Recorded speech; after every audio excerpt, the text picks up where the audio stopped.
¿Qué tal? Muy buena tarde, bienvenidas, bienvenidos. Hoy que es martes 30 de junio del año de la pandemia. Vamos a continuar con nuestras sesiones sobre el estudio del sistema acusatorio que venimos realizando desde el nivel constitucional en un primer momento. Vamos a seguir hablando de la intervención de las comunicaciones privadas que están referidas en el artículo 16 de la Constitución Política de los Estados Unidos Mexicanos. Y a la par, vamos a ir comentando y conociendo los diferentes criterios que el Poder Judicial de la Federación ha emitido sobre casos concretos. Y así podremos tener un listado de tesis que nos pueden servir para invocar en los argumentos, dependiendo del rol que desempeñemos en una investigación, y también podremos tener conocimiento de las contradicciones que existen en este tipo de interpretaciones que se hacen de la ley.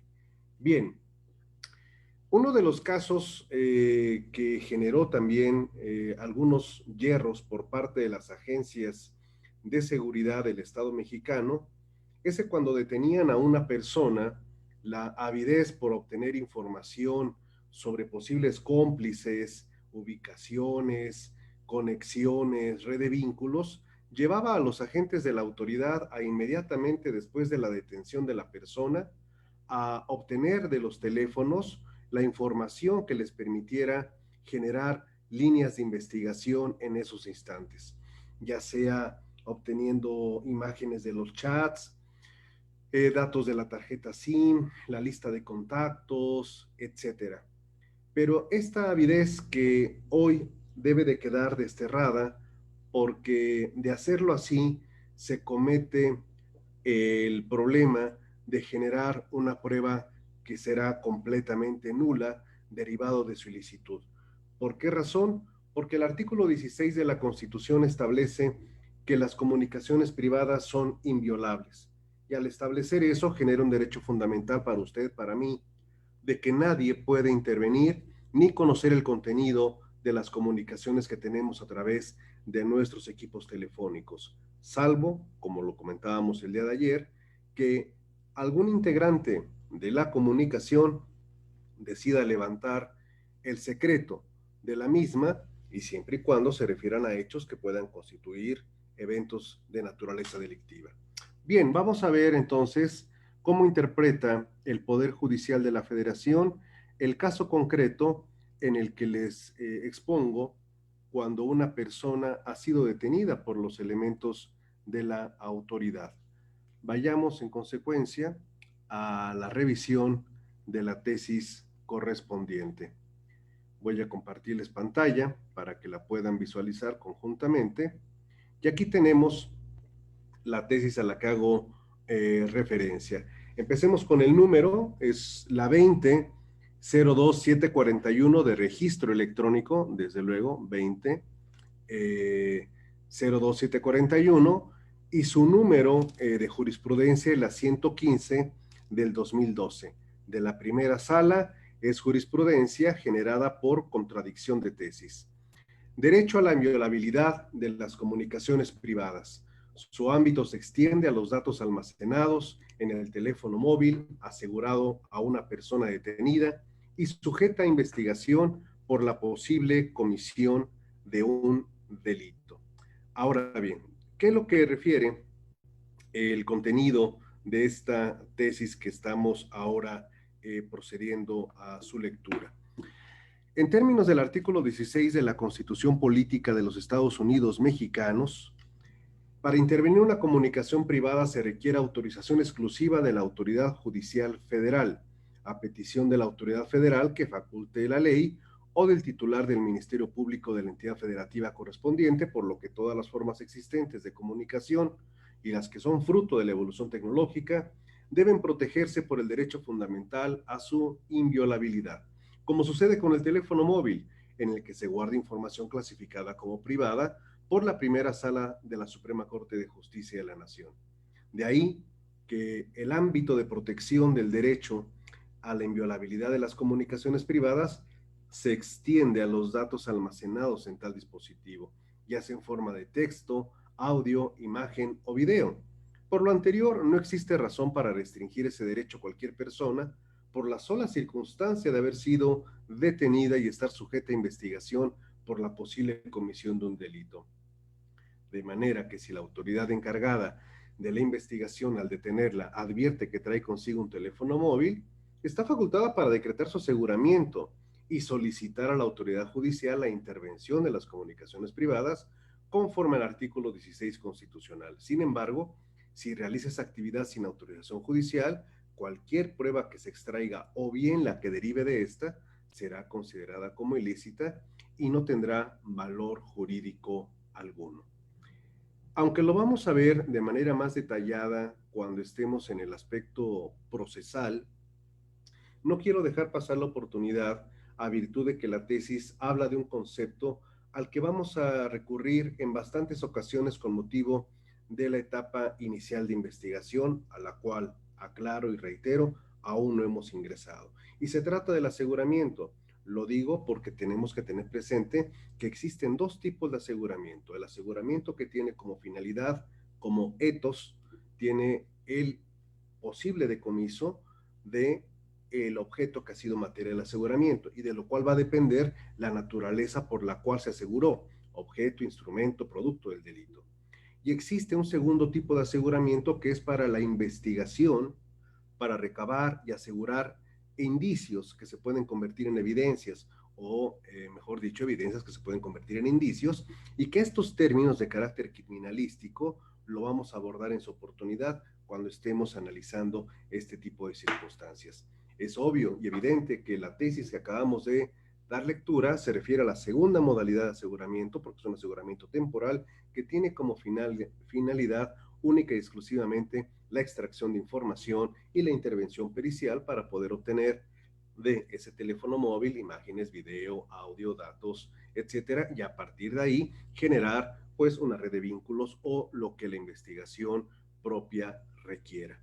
Bueno, hecha esta aclaración adelantada y anticipada a la etapa de investigación inicial, vamos ahora a preguntarnos, ¿qué sucede cuando, por ejemplo, se llega a un lugar donde se está realizando una reunión del tipo que ustedes consideren, pero que sea ilícita, en el sentido de que se está o coordinando un evento delictivo o hay un lugar donde se están vendiendo sustancias prohibidas, etcétera? Y cuando saben que viene la policía, la gente huye despavorida, corren, vuelan. Y en el lugar de los hechos quedan teléfonos. ¿Puede la autoridad que llegó, como se desconoce de quién es el teléfono, acceder a la información que se encuentra en el mismo y esta aportarla a la carpeta de investigación? No sabemos a quién le corresponden los teléfonos, no sabemos quién es el titular, no sabemos absolutamente nada, de nada, de nada de ello. Entonces, aquí me gustaría, si tienen a bien, alguien levantar su manita, déjenme ver, ya levantó su manita alguien por acá. Adri Sarabia, vamos con Adri Sarabia, por favor. Gracias, Buenas. doctor. Buenas tardes. Buena tarde. No se puede utilizar los aparatos encontrados y extraer la información, toda vez que el artículo 252 del Código Nacional de Procedimientos Penales establece que hay actos que requieren autorización previa del juez de control para intervenir esos aparatos dispositivos y como tal correspondería a la fracción tercera, que sería la intervención de comunicación privada. Ese sería mi punto de vista, doctor. Gracias, Adri. Muy amable por tu participación. Vamos a ver qué es lo que opina el Poder Judicial Federal sobre este tema que les acabo de plantear.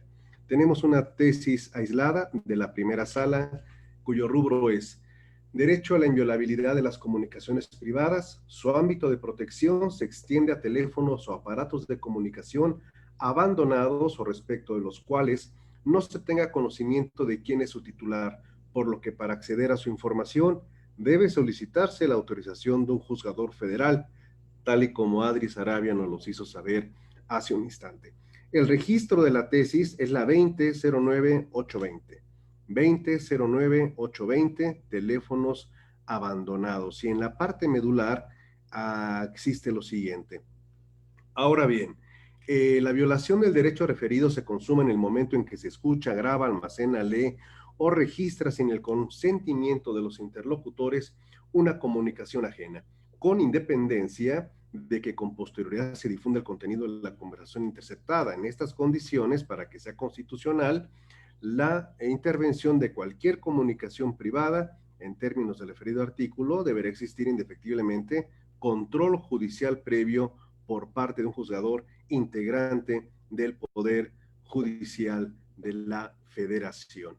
Entonces, aquí en esta tesis nos viene a corroborar que aun y cuando se encuentren abandonados o no se sabe de quién es el dueño, se tiene que pedir autorización judicial federal porque lo que está ahí es una comunicación privada y hay un derecho fundamental que debe de protegerse. Bien, esto es lo que nos dice la primera sala. Ahora quiero llevarlos a que me acompañen a ver este otro criterio. Es 2002741 la tesis. Miren ustedes. Derecho a la inviolabilidad de las comunicaciones privadas. No, perdonen ustedes. Aquí repetí la tesis anterior. Déjenme en este momento hacer lo correspondiente para no confundirlos. No es esta. Permítanme poner el número correspondiente.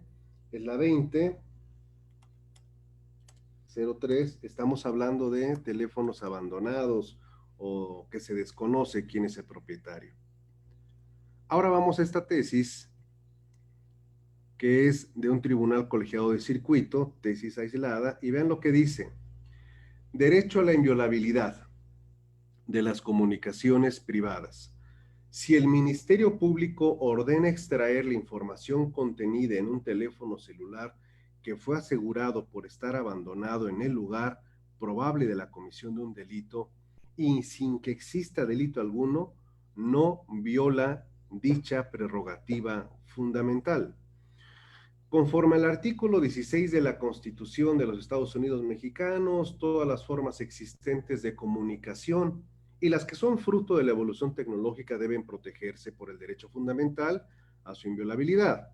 Al respecto, y menciona la tesis de la Corte, la primera sala, estableció que ese derecho se extiende a los datos almacenados en los teléfonos móviles que son asegurados a las personas detenidas sujetas a investigación. Es la tesis que vimos al inicio de esta sesión. Bien, ya y dice más adelante, acá donde estoy poniendo la flechita. Sin embargo, cuando el Ministerio Público ordena extraer la información contenida en un teléfono celular que es asegurado por encontrarse abandonado en el lugar probable de la comisión de un delito y sin que exista detenido alguno, no viola esta prerrogativa fundamental, pues la protección a la información pertenece exclusivamente a la intimidad de la persona titular del derecho protegido, por lo que si en el caso real y concreto no existe algún titular, por no haber detenido, con motivo de los hechos o poseedor identificado de este, es incuestionable que el Ministerio Público, conforme a sus facultades de investigación del delito, en términos del artículo 21 constitucional, está facultado para ordenar la extracción de la información almacenada sin que medie la solicitud correspondiente a la autoridad judicial, lo cual no implica violación al derecho fundamental a la inviolabilidad de la comunicación privada y por ende que esa información no sea considerada como ilícita, en razón de que las pruebas obtenidas a partir de esta no serían esencialmente causa de los datos obtenidos, sino que derivarían de la facultad constitucional de la investigación realizada. Bien, noveno tribunal colegiado en materia penal del primer circuito. Tenemos mayoría de votos, tenemos una disidente. Ahora bien, me interesa muchísimo que ubiquemos el conflicto que existe en estas interpretaciones. Por un lado, la primera sala, ambas son tesis aisladas. Ambas son tesis aisladas. La primera sala dice que el derecho existe y ahí está. El noveno tribunal colegiado en materia penal, al menos dos de sus integrantes, dicen, a ver, el que esté el teléfono ahí, pero está abandonado, se interpreta como que no hay titular. Y entonces el noveno tribunal colegiado dice, hay un derecho que es el 16, pero hay una facultad que es el 21 constitucional. Y coloca por encima del 16 al 21, porque dice que es una facultad constitucional la investigación de los delitos. Y además rompe la conexión de una posible nulidad de la prueba porque no la conecta con el hecho de haber sido intrusos en la información del teléfono, sino que la información que se obtiene la conecta con la facultad del 21 constitucional. Es decir, de acuerdo con la interpretación de este colegiado, no estaríamos ante una nulidad de la prueba porque el origen constitucional de ella es el artículo 21 de la Constitución. Dejando de lado momentáneamente, porque no es el tema del debate, entre la primera sala en cuanto a estructura jerárquica y el tribunal colegiado, quiero escuchar sus puntos de vista a favor o en contra de una o de otra tesis. Quiero que se vuelvan a ubicar en el caso en el que hubo una balacera tremenda, terrible, muchos muertos, y encuentran teléfonos que están ahí tirados y que inclusive, como suele ocurrir luego en las películas, ¿no? Está sonando ring, ring, ring, ring, ring. ¿Qué debe de hacerse y qué criterio es el que debe de prevalecer? ¿El de la seguridad, el de la investigación del crimen, la inviolabilidad? Quiero escucharles, por favor. ¿Quién dijo yo? Todas las manos están levantadas al unísono, entonces tengo que irme con cuidado. Vamos con Heriberto, adelante, por favor. Pueden abrir directamente sus micrófonos. Buenas tardes, maestro. Buenas tardes. Pues aquí la realidad es que cuando detienen a una persona, es asegurado, de inmediato se van al teléfono los policías de investigación y es donde empiezan a obtener información. Eso pues, en la práctica ocurre. Seguramente usted lo tiene bien claro.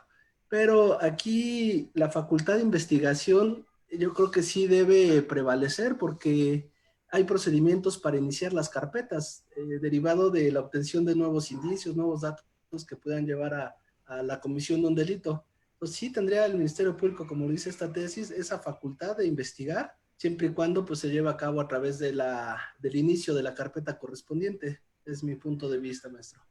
Bien, Heriberto, gracias. ¿Quién más desea comentar? Aquí hay una persona que, bueno, hay un equipo que se llama iPhone, no sabemos quién sea. Vamos a tener precaución al abrir el micrófono. A ver, don iPhone, adelante.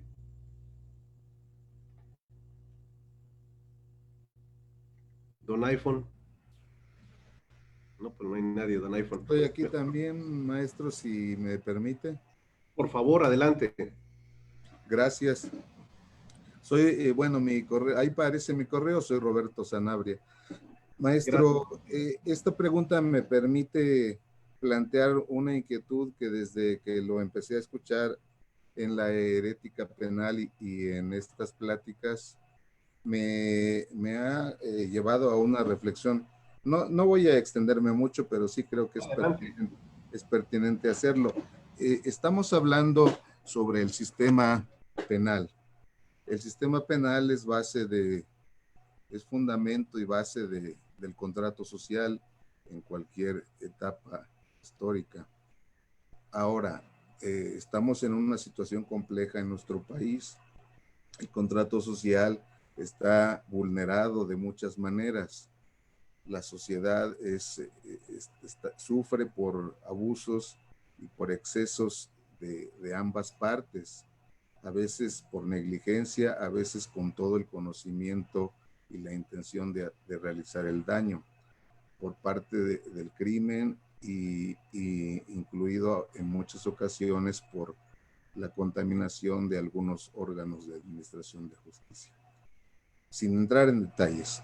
Ahora, ¿cuál es la función de conocer las bases, los fundamentos, la teoría, la dogmática penal, para romper esos paradigmas que nos han llevado a un contrato social desvalorado y que nos hace víctimas de un aparente agujero sin salida? Aquí yo he escuchado y me parece muy acertado todo el conocimiento que se ha vertido en las pláticas. Sin embargo, me parece que eh, está llevado a la defensa, que eso está bien.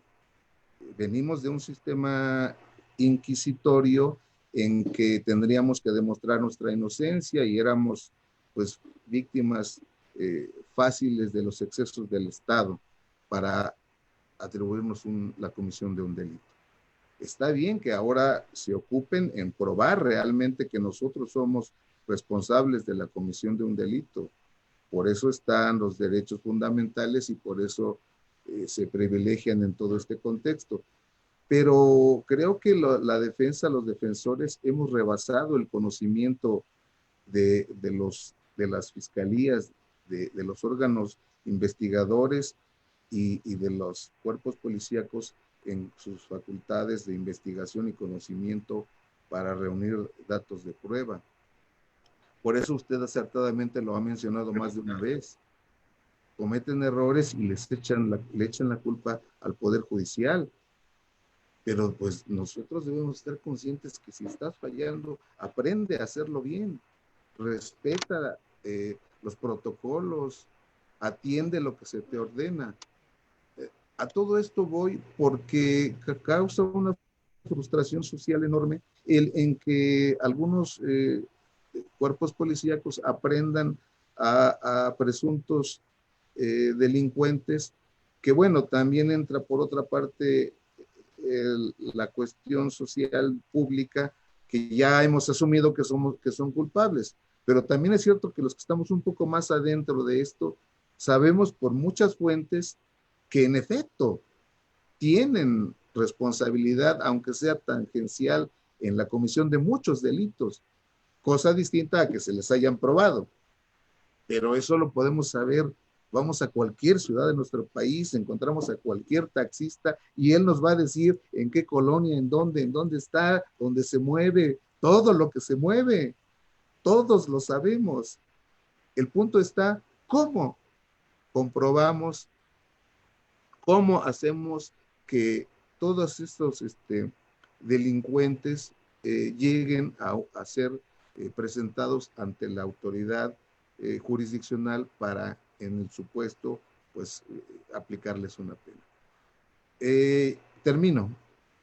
Este punto en particular me lleva a esa reflexión, porque a mí me parece que la facultad, por lo menos en este caso concreto, que puede extenderse a todas las facultades de la norma jurídica, me gusta que prevalezca el interés de la sociedad aplicado a la facultad del Ministerio Público, de la Fiscalía, de investigar ese teléfono. Es cierto que hay un derecho, pero me parece que en el ánimo de que hemos salido de una etapa histórica en que como sociedad fuimos víctimas constantes de los excesos del Estado, ahora debemos también ser cautelosos ante la realidad y no atar completamente de manos a las facultades de los órganos de investigación, porque entonces sucede como muchas veces pasa en la cuestión civil. Un abogado ve que el otro comete su error y que cometió un acto procesal que va a llevarnos a una nulidad absoluta al final del juicio, pues lo dejamos. Y sabemos que al final se termina todo después de 2 años y salimos, ¿sabe qué? Pasó esto en tal etapa procesal y la ley me permite declarar nulo todo lo actual. Aquí en la cuestión penal, muchos defensores dicen, ¿sabes qué? Vas a ir un rato, te van a hacer una investigación, pero aquí está, con esto yo te saco. Y lo saben. ¿Qué hacemos como sociedad para contrarrestar esto, me gustaría que usted, con todo el conocimiento que es una obviedad y la experiencia que tiene, también de repente nos guiara en el sentido de una reflexión más allá de la dogmática en la trascendencia hacia el entorno social nuestro. Esa es mi conclusión. Muy bien, muchísimas gracias, muchas gracias. Vamos a ver a Don iPhone, vamos a ver quién es Don iPhone. A ver, Don iPhone, adelante. Don iPhone. No contesta el Don iPhone, nada más se levantó la mano Don iPhone. Ahí está. Don iPhone. Bueno, pues no. Es un espía, maestro. No, es que y las disposiciones de comunes a la investigación. Bueno. Es importante que se puedan identificar cuando ingresen a la plataforma Zoom para saber su nombre y por esta manera pues ya podemos dirigir de una manera más correcta para con ustedes. El planteamiento que nos acaba de hacer nuestro colega es muy interesante porque tiene que ver con el tema de la emergencia social que implica los altos niveles de criminalidad. Y les había comentado que tendríamos que dejar momentáneamente de lado para favorecer el debate la estructura de opiniones entre primera sala y entre un tribunal colegiado. Si nosotros preguntásemos, desde luego, a un órgano jurisdiccional a qué tesis le atendería, es evidente que diría no, pues a lo que ha dicho la primera sala. Entonces, quiero que este tema, junto con el que ayer o antier preguntó, creo que fue Adri, si mal no recuerdo, sobre lo relacionado con el descubrimiento inevitable, la atenuación del vínculo o el vínculo atenuado, junto con esta temática que aquí estoy anotando, quiero que la tengamos presente porque vamos a regresar a ellas cuando estemos en la audiencia intermedia. Si es exclusión, si amerita o no amerita exclusión, para el caso de que se hubiera presentado una circunstancia de esta naturaleza avalada por este criterio, para poder determinar ahí qué va a privilegiar el derecho de la persona a la inviolabilidad de su comunicación o la facultad de investigación del Ministerio Público en los términos que se propuso y para también poder ahondar y abonar en lo que ha requerido nuestro colega que nos antecedió. Ahora, permítanme, aprovechando que están haciendo caso, ponerles otra tesis sobre algo que ocurre también con frecuencia, aunque usted no lo crea. Vean, es una tesis de un tribunal colegiado de circuito, la 2267. Es de hace 3 años, bueno, prácticamente 2 años y medio, y que dice lo siguiente: solicitud ministerial de entrega de datos conservados por los concesionarios de telecomunicaciones. Su autorización es competencia exclusiva del Poder Judicial de la Federación.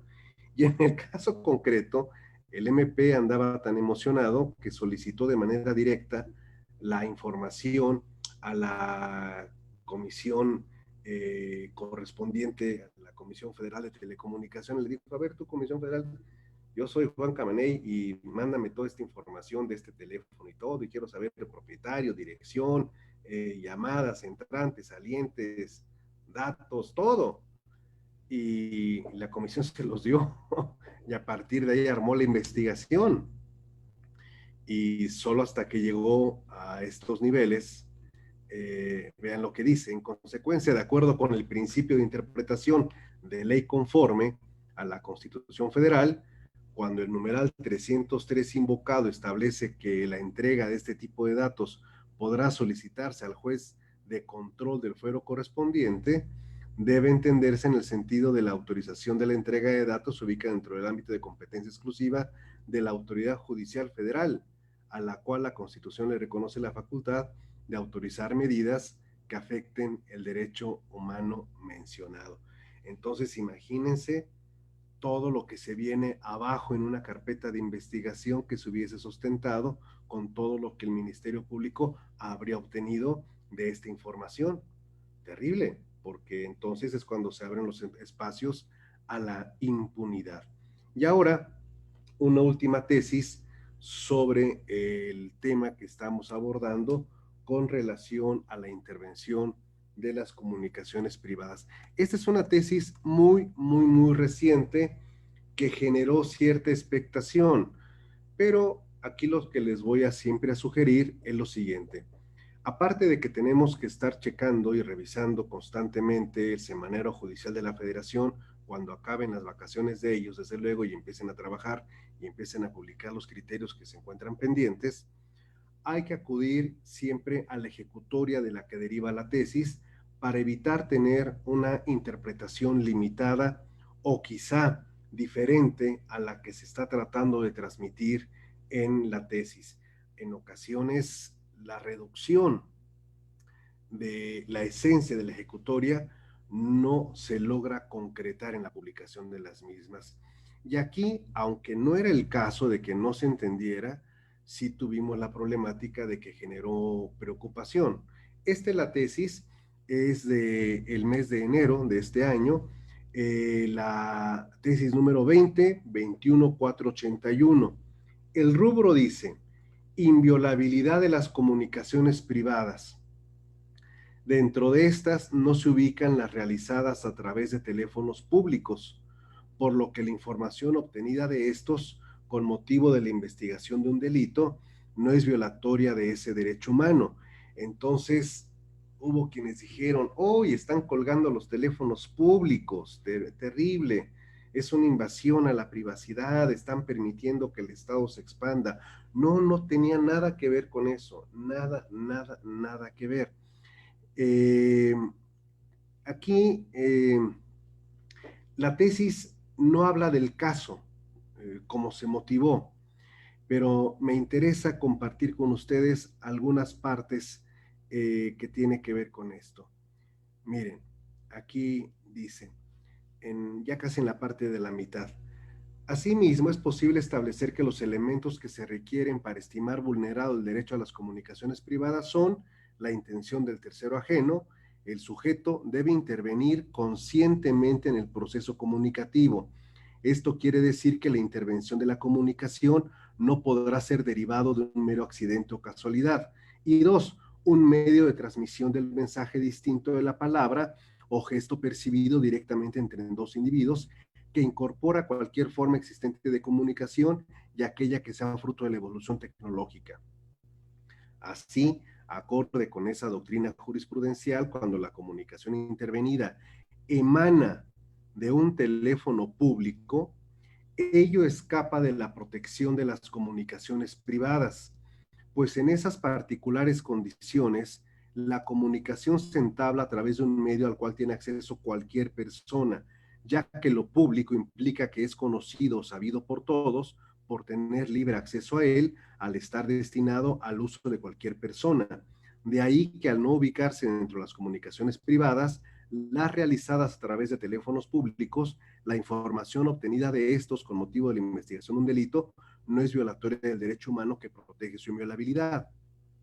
¿De qué se trató el caso del que derivó esta tesis? Bueno, se trató de un desafortunado caso de secuestro, donde los familiares comienzan a recibir llamadas telefónicas de los partícipes del evento y les empiezan a decir: tenemos a su familiar, necesitamos que dejen una feria, etc.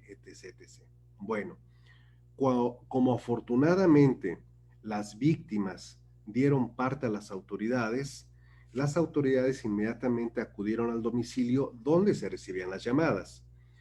Entonces, con el consentimiento de los titulares de esa línea, pidieron información sobre de dónde estaba llegando la llamada. Y cuando advierten que las llamadas están llegando de un teléfono público ubicado en Actopan, si mal no recuerdo, que es un municipio de Hidalgo, entonces las autoridades, con un oficio de colaboración con el Estado de Hidalgo, porque el domicilio era de la Ciudad de México y aquí ocurrió el secuestro, entonces se trasladan al Estado de Hidalgo con la información del teléfono la ubicación y todo. Y estando ya con esa información, de ahí es como generan un esquema de vigilancia para poder estar al pendiente de ese lugar. Y haciendo la vigilancia, advierten a la persona que va, hace la llamada, corroboran si están recibiendo llamadas y de ahí mantienen el seguimiento y por fortuna lograron liberar a las personas que tenían secuestradas. Entonces, cuando leemos la ejecutoria de la que deriva una tesis de esta naturaleza, podemos entonces tener una mejor comprensión del caso y no una interpretación preocupante de decir, es que vean, entonces ya, si es público ya no hay problema. No, no, no, no. De ahí derivó el caso y por eso es relevante la lectura. Les debo un montón de documentos, pero me comprometo ya mañana a estárselos enviando por aquí, por el sistema del chat de Zoom, con muchísimo gusto, porque les debo la resolución de esta que es muy buena, oigan, y que se va a poner de moda, por cierto, ¿eh? Esta es la resolución que les he platicado, que la deben de leer. Digo, no se las puedo mandar ahorita sí, pero la tengo en PDF. Esta es la resolución del caso Ayotzinapa. Y que se va a poner ahorita, pero bueno el tema. Bueno, entonces aquí estamos llegando al término del análisis que en materia penal tiene vinculación el artículo 16 de nuestra Constitución. Y así podemos avanzar al siguiente ordinal, que es el artículo 17 de nuestra Constitución, el cual, como siempre lo refiero, sugiero que no nos quedemos con la idea de que ya sabemos de qué trata, sino de que vayamos a su contenido. Bien, aquí les estoy mostrando, espero que sí, se esté mostrando correctamente, el artículo 17 de nuestra Constitución, que tiene 1, 2, 3, 4, 5, 6, 7, 8, 9 párrafos, 9 párrafos, y los vamos a analizar todos. Vamos a comenzar con el ninguna persona podrá hacerse justicia por sí misma ni ejercer violencia para reclamar su derecho. Esta es una prohibición, no es un derecho. Es una prohibición que está haciendo la Constitución. Y nos está diciendo justicia por propia mano, no. Incluso existe un delito que se llama ejercicio indebido del propio derecho. Ahora les voy a plantear un caso. Vean. Fíjense el caso. Déjenme verlos para ver que me estén viendo, si no, luego... Bueno, a ver. Ahí les va el caso. Una señora está rentando un departamento.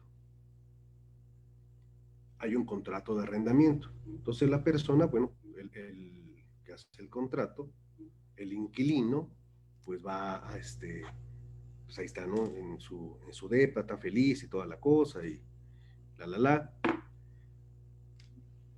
Y pues como que se empieza a trazar ahí en los pagos, pero también está dejando de pagar el teléfono, el teléfono, el teléfono fijo, porque a lo mejor muchos de los que nos ven no saben que había teléfonos fijos. Sí había teléfonos fijos, no todo fue móvil, siempre hay teléfonos fijos. Bueno, entonces empieza a dejar de pagar y la dueña está preocupada porque le pueden cortar la línea si deja de pagar. Y no ha logrado ver a la persona, al inquilino, porque pues tiene una vida disipada. Y entonces, ante la preocupación del corte del servicio telefónico, toma la decisión de acudir la dueña, a cuyo nombre se encuentra la línea telefónica, va a la oficina correspondiente y dice, quiero que se suspenda esta línea. Está mi nombre. Ah, sí, a ver, aquí está mi identificación, muy bien. Ah, pues lléneme este formatito, le dan las hojitas, todo listo, firma. Ahí está, correcto. Queda suspendido esa línea telefónica. ¡Prum! Y se queda pensando, dice, bueno, si este sujeto ya no vuelve, no me ha pagado, está la pandemia, no hay no hay tribunales abiertos, entonces, ¿qué haré? ¿Qué haré? Ah, ya sé. tengo un sobrino que estudia Derecho, y porque siempre todos tienen a alguien que estudia Derecho, ¿no? Entonces tiene todo, o el hijo de la vecina, del hermano, de la prima que estudió Derecho, y ya, bueno, y entonces le llama, ¿no? Nunca le habla en la vida, le dice, sobrino de mi vida, ¿cómo estás? Qué gusto escucharte. Aquí tu tía que siempre te tiene en mis oraciones, en sus oraciones, bueno, todo el rollo que les habita. Oye, hijito, fíjate que pasa esto, esto y esto. ¿Qué me recomiendas hacer? Y entonces el sobrino sagaz, ¿no? Le dice, cámbiale las chapas, no importa ya, cámbiale las chapas, usted es la dueña y se acabó. Bueno, pues le cambia las chapas, pum, ya para que no entre aquel. El individuo, el disipado, llega, trata de abrir y pues, se da cuenta que no abre, ¿no? Dice, ¿qué pasó aquí? Aquí hay un problema, ¿no? Trata de abrir, ¿no? No se puede. Y pues dice, pues tengo dos opciones, buscar un cerrajero o tumbar la puerta. Y pues para sus pistolas tumba la puerta, un patadón tumba la puerta, se mete y ya pone un sillón para trancarla en lo que al día siguiente ya verá cómo la repara. Entonces la dueña que escuchó el escándalo, pero como era muy noche no quiso bajar porque le dio cuscús, al día siguiente va, oh sorpresa, se metió alguien. Entonces va y pide una patrulla. Llega la patrulla diligente y le dice, mire, esa persona se metió. Bien, hasta aquí les dejo la historia. Quiero que me digan si se han cometido hechos que la ley señale como delito. Y si se han cometido, qué hechos son y quiénes serán posibles partícipes de los mismos. Espero haberme explicado en esta patoaventura que les acabo de compartir. Vamos a ver, tengo todas las manos levantadas aquí en el chat y vamos a comenzar. Quienes tengan más participaciones se van a llevar más puntos y un premio. Adri Sarabia, adelante.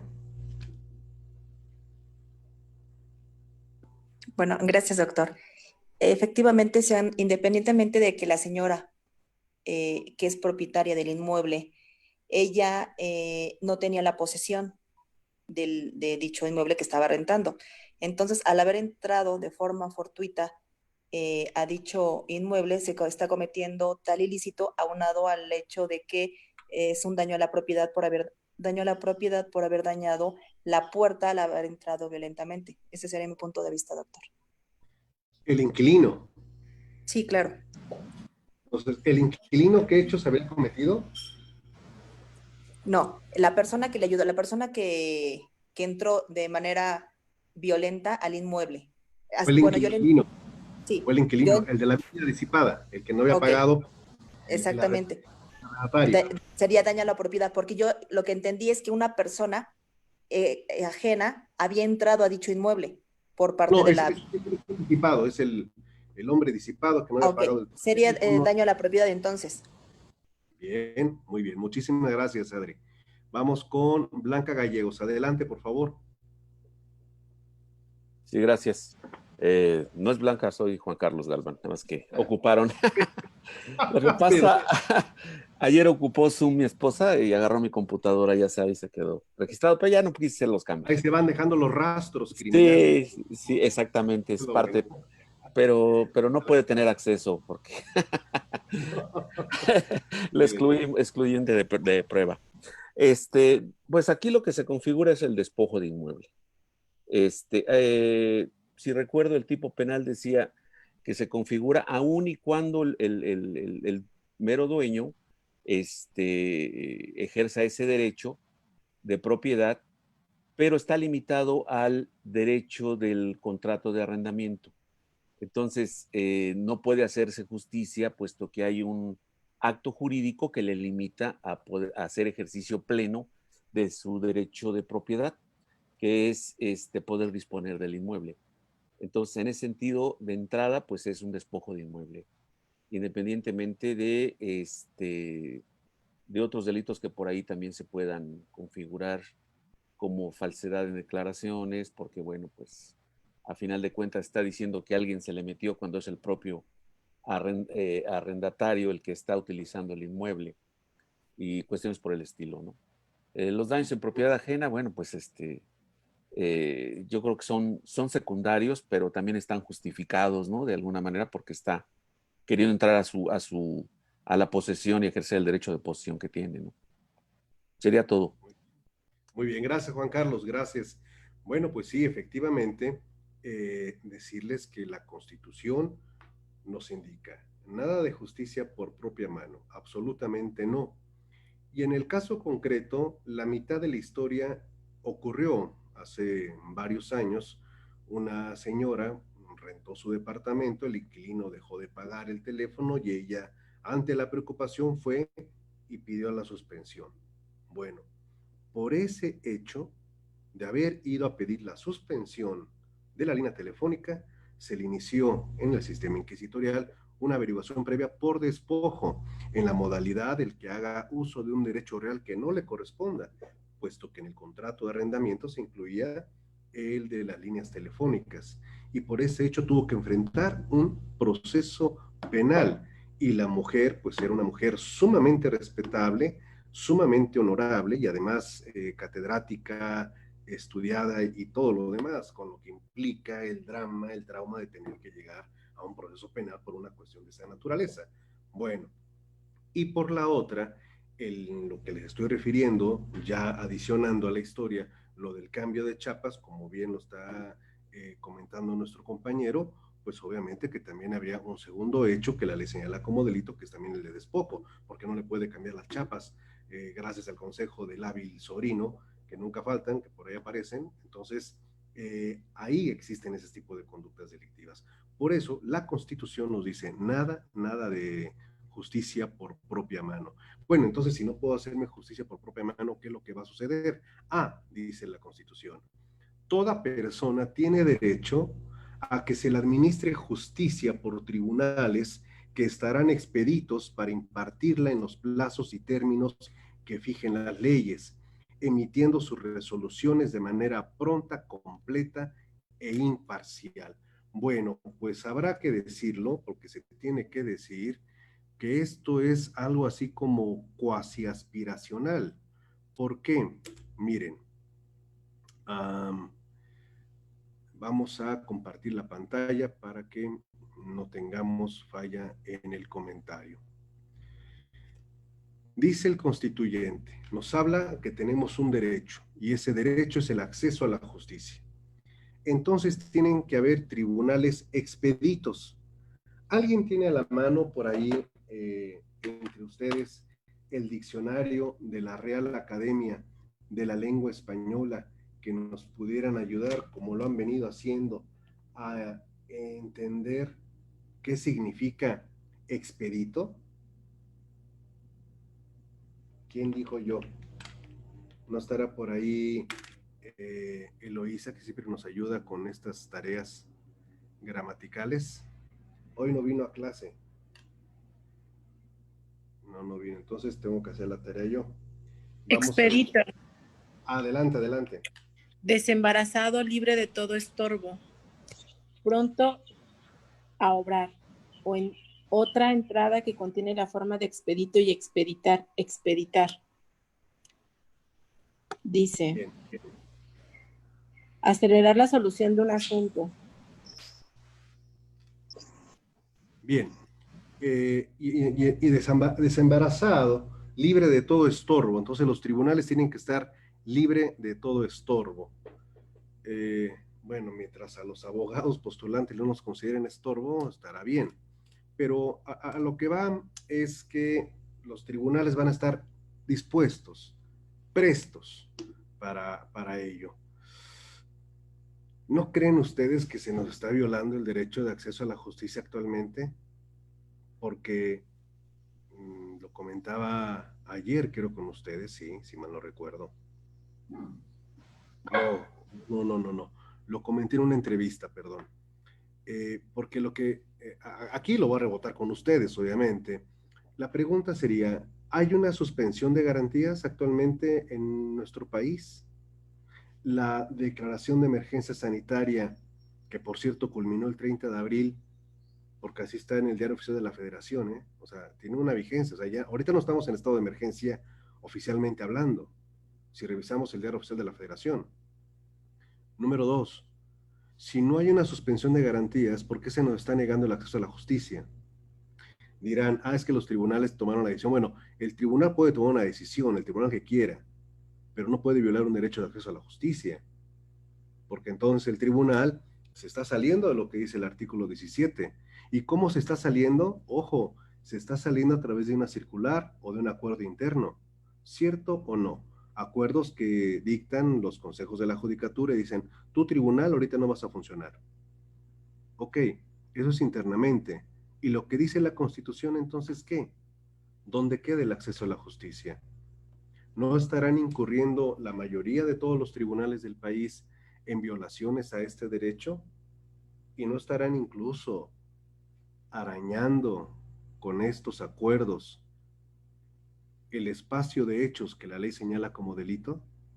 Esto es algo que es importante que lo podamos debatir, principalmente no solo porque en los tribunales se desarrolle la principal parte de nuestro ejercicio profesional, sino porque a quienes representamos sus procesos se han ido al limbo, se han ido a una estratosfera de la incertidumbre, de la incógnita, porque si, como dijeron hoy, este evento nos va a acompañar durante varios años, imagínense que ahora los tribunales digan, bueno, como la pandemia se va a quedar por varios años vamos a quedar cerrados.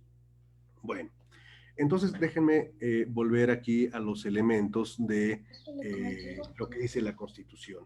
Tribunales expeditos, y bueno, plazos y términos que la ley establece, emitiendo sus resoluciones de manera pronta, completa e imparcial. Esas son condiciones que está estableciendo eh, la Constitución.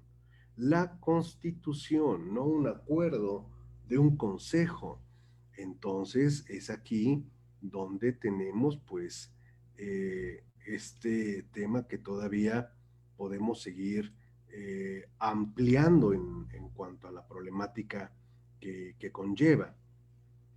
¿Qué es lo que nos dice la propia Corte sobre esta garantía que hoy, más que garantía, pues parece ser un sueño guajiro?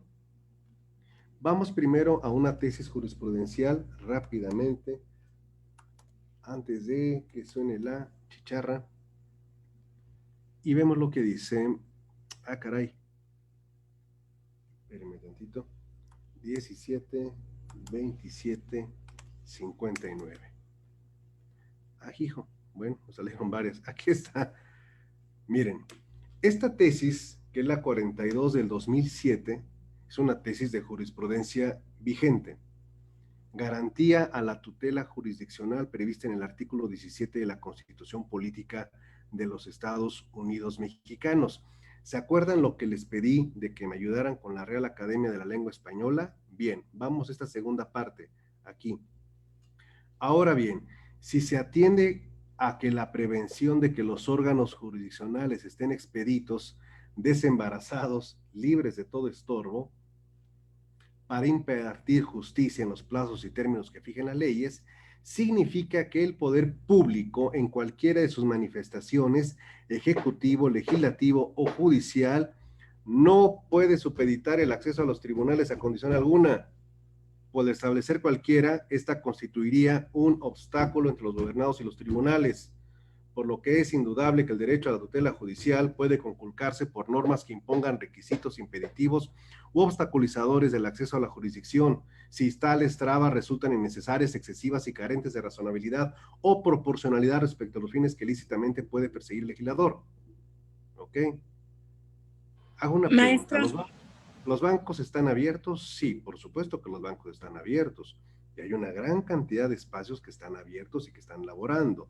Entonces, no se puede actuar con base en protocolos, con base en medidas sanitarias. Una cosa es, coincido, estoy completamente de acuerdo de que estamos en medio de una pandemia. Sí, nadie lo pone en duda. Pero de ahí a que no se pueda actuar de una manera ordenada, de una manera planificada estratégicamente. Llevamos 100 días. En 100 días, un presidente o una presidenta de algún tribunal no se le ha ocurrido hablar con un actuario, No me refiero al actuario que desempeña la loable, notable y importante labor de andar haciendo notificaciones. No. Me estoy refiriendo a un actuario matemático, a una actuaria matemática que le pueda dar en proporciones de servicio y decirle, mire, señor actuario o señora actuaria, en mi juzgado tengo 30,000 casos y tengo todas estas audiencias suspendidas. ¿Cómo puedo hacer para agendar las audiencias correspondientes de tal suerte que podamos irlas desahogando de una manera dinámica y efectiva? ¿Y saben qué va a hacer la actuaria? ¿Saben qué va a hacer el actuario? A ver, pásenme los números, pásenme los datos, tiqui, tiqui, tiqui, y en menos de una semana le va a presentar un plan donde le diga, esta es la forma en que usted tiene que llevar a cabo sus diligencias con este personal, y de esta manera le vamos a traer en otra tabla, la probabilidad de contagios va a disminuir en función de esto. ¿Por qué a veces las cosas se hacen tan difíciles? Es que los sindicatos nos piden que no trabajemos. Claro, felices, ¿no? Si hay que trabajar, porque esto va a mantenerse así. Si no se hacen las cosas de esta manera, vamos a tener una inmovilización judicial tremenda, aunado a lo que ya hemos platicado en otras ocasiones de que esta pandemia vino a demostrar que esas direcciones de tecnologías de la información pues eran un absoluto fraude, porque cuando se fue la luz no había con qué sustituir la luz, salvo varios tribunales, que lo debo de decir y lo digo aquí públicamente, como Coahuila, por ejemplo, que lleva el número number one, que están haciendo audiencias de juicios orales, audiencias intermedias y que están comprometidos en sacar su trabajo, al igual que el Poder Judicial en Baja California, el Poder Judicial en el estado de Morelos, el Poder Judicial en el estado de México, que están haciendo su esfuerzo por levantar estas cuestiones de la manera tecnológica, pero ahora, bueno, a ver si ojalá se pueda hacer algo más, porque la Constitución lo dice, y no es que lo diga yo, obviamente, no, ahí está la jurisprudencia en la Corte, ahí está la jurisprudencia, y entonces, ¿qué vamos a hacer? Bueno, lo que vamos a hacer... Disculpa que lo interrumpa. Para empezar, adelante, porque vamos a terminar. Es que debe buenas tardes, debe de empezar a deconstruir el Acuerdo General del Pleno 4/2020, donde dice que relativo a las medidas de contingencia en los órganos jurisdiccionales por el fenómeno de salud pública, bla, bla, bla, en el primer considerando, ellos se fundamentan en la Ley Orgánica del Poder Judicial de la Federación, la Administración y Vigilancia, Disciplina y Carrera Judicial del Poder Judicial de la Federación, con excepción de la Suprema Corte de Justicia de la Nación y el Tribunal Electoral del mismo, corresponde al Consejo de la Judicatura con fundamento en el artículo 94, párrafo segundo de la Constitución Política de los Estados Unidos Mexicanos y 68 de la Ley Orgánica del Poder Judicial. Ellos ahí se fundamentan, pero si nos ponemos a estudiar un poquito la Ley Orgánica del Poder Judicial de la Federación, existen lagunas a la interpretación, ya que ellos están fundamentando el no elaborar de conforme al artículo 100, párrafo primero constitucional del Consejo de la Judicatura Federal. Es un órgano del Poder Judicial de la Federación con independencia técnica de gestión y para emitir sus resoluciones. Yo creo, maestro, que ahí debemos ir deconstruyendo los acuerdos, porque cómo los están fundamentando y por eso nos están dejando pues ahora sí que congelados al momento de la administración de la justicia, porque ellos se están fundamentando de una forma interna. Esa es mi aportación. Sí, gracias, sí, muy valiosa, y desde luego que esto en tanto Consejo de la Judicatura Federal y replicarlo en los consejos de la Judicatura de los estados que han ido siguiendo pues esa estrategia de decir vamos a cerrar porque está el bicho iba a permanecer, el bicho no se va a ir. Y por último, recordar, el estado de emergencia sanitaria feneció el 30 de abril, como ha fenecido también la sesión del día de hoy. Y se portan bien, y se quedan en casa y se cuidan, y si es que salen, usan cubrebocas, se lavan las manos y guardan su sana distancia. Nos veremos mañana entonces en punto de la 1 de la tarde para seguir debatiendo esos temas. Hasta mañana, gracias. Gracias, maestro. Hasta luego, maestro. Gracias, maestro. Nos vemos. Gracias, maestro. Hasta